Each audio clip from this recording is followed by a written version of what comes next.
Если человек заложил руки за спину, перехватив одну другой, он уверен в себе и, видимо, ощущает некоторое превосходство над остальными. Сложенные на груди руки указывают на то, что человек чем-то обеспокоен или боится, а руки являются защитным барьером. Если при опущенных вдоль тела руках человек держит спину прямо, это указывает на то, что он спокоен и уверен в себе. Если плечи поникшие, это может быть признаком огорчения, скуки или депрессии.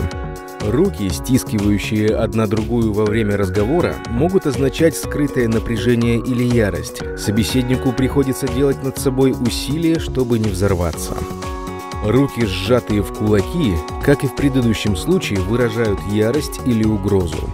Руки, сложенные как при молитве, означают, что собеседник всеми силами старается убедить в чем-то своего оппонента или же хочет особо подчеркнуть важность сказанного.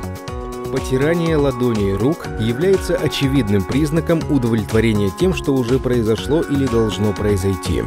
Потирание уха или мочки уха означает, что обсуждаемая тема не слишком волнует собеседника, и он либо не желает вникать в нее, либо хочет забыть услышанное.